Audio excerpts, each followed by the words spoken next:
Kremlin is not going to be able to pass off these sanctions to the Russian people as, affecting the Russian people or sanctions against Russia. These are not sanctions against the Russian people. They're sanctions against a very small clique of corrupt officials who have enriched themselves off of this very corrupt regime that is really threatening the West. Russian firms are facing retaliation for the Kremlin's suspected poisoning of a former spy and his daughter. And while Yulia Skripal has now been released from a UK hospital and her father Sergei is no longer in critical condition, some of Russia's biggest businesses might not recuperate as quickly. The US has frozen the assets of 7 billionaires, their companies, and more than a dozen senior government officials. It's caused Russian stocks to plunge and created a fury in the Kremlin. Russia's prime minister is calling the sanctions political cover to improve America's commercial interests. Well, joining me now from Moscow is Andrey Kortunov. He's the Director General of the Russian International Affairs Council. And in Washington, D.C., we have U.S. Army veteran Luke Coffey, who's a former special advisor to the UK Defense Ministry and is now the director of the Heritage Foundation's Foreign Policy Center. You would have both heard me link it to Skripal. That's the political environment that we're talking about. We might even talk about Syria, if you like. But what we heard directly from those imposing the sanctions was that this is for the Russian state's malign activities around the world. Luke Coffey, let me ask you, these oligarchs and their companies, do they deserve these sanctions? Absolutely.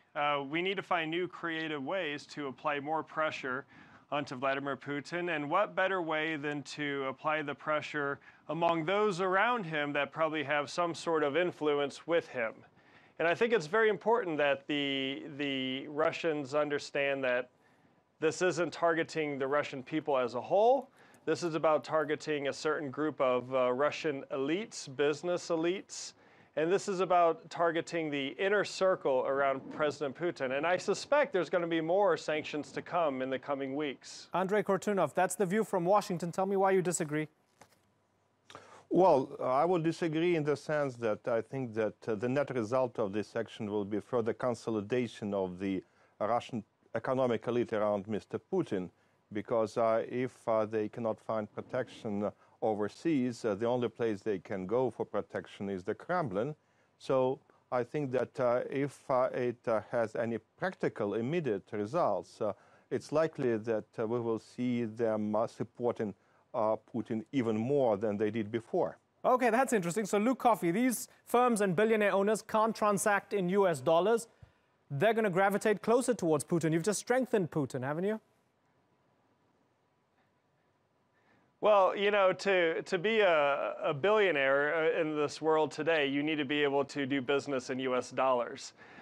This will be a huge prohibitive factor for these Russian billionaires if they can't do business in US dollars. Now, where you do see a consolidation or a rallying around the flag when it comes to sanctions is when the average person is sanctioned. If the U.S. implemented blanket sanctions against whole sectors of the Russian economy, which had a direct impact but I mean, on we the look at the average news today. Russian Luke, person on sorry the to interrupt street, you. Luke, that's when you see the blowback. Let's ask, right? When we talk about any other country in the world, we look at Wall Street and how it affects, for example, the U.S.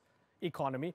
The Russian stock market has tumbled undoubtedly. The ruble suffered its biggest daily fall for over 3 years. If it fits in America when we care about the average American when Wall Street is down, surely we care about the average Russian when the Russian stock market plunges. Oh, well, the stock market is very volatile and goes up and down. I would not use the Russian stock market as an indicator on the success or failure of these sanctions. The stock markets around the world are susceptible to vast increases and decreases rapidly. So that's not what we should be looking for here. What we should be looking for is a gradual and perhaps even long-term change in Russian policy. And these sanctions alone might not do it, but there's certainly a tool in the toolkit that can help change Russian policy for the better, hopefully. Okay, so Andrey Kortunov, is Putin going to do some, I don't know, self-reflection here and go, I need to change my ways, me and my inner circle? They've sanctioned us. we need to look inward and sort ourselves out, or is he going to retaliate in an ugly way? Which one is more likely? Well, I'm afraid that Mr. Putin is not the type of political leader who will yield under pressure. I think it's simply not his nature.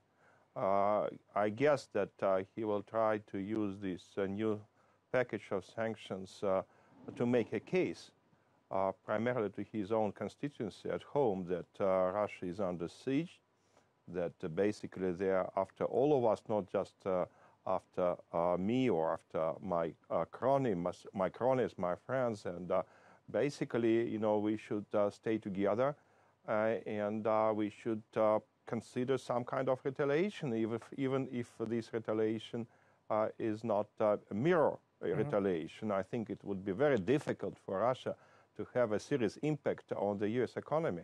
Okay, so Andrey, what sort of retaliation can we expect?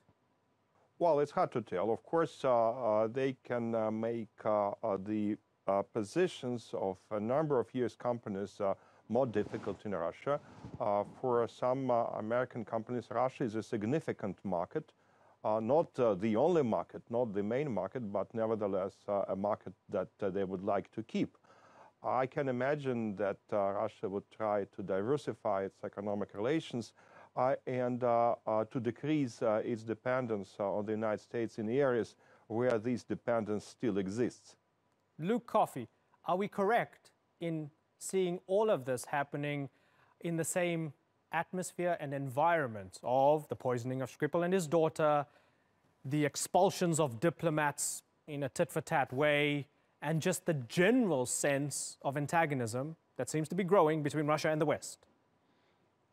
Well, if you read what the White House released when they announced these new sanctions last week, they made it very clear that it was for a number of issues, some of which you mentioned in your introduction, the undermining Western governments, meddling in elections. But they also specifically mention the continued occupation of Crimea, for example. And I think you could also throw into that list you know, the continued occupation of South Ossetia and Abkhazia and Georgia. You could throw into that list the support, the material support given to Bashar al-Assad in Syria that allows him to commit the atrocities that we saw over the weekend with the use of chemical weapons. So I think this is why we're going to see more sanctions heading into the future, because Russia's involvement, this malign involvement, keeps getting bigger around the region, if not the world. Andrey, very finally, has this genuinely, sharply, deeply hurt the Kremlin? Well, I think it's a matter of concern. I don't think it's lethal. The Russian economy is pretty resilient, and over the last 4 years, after the first wave of sanctions was introduced, the Russian economy survived, and we have moderate growth. So I think that it cannot be something that will change the Russian policy in any short-term future. If we take longer-term future, definitely it might be a very different ballgame.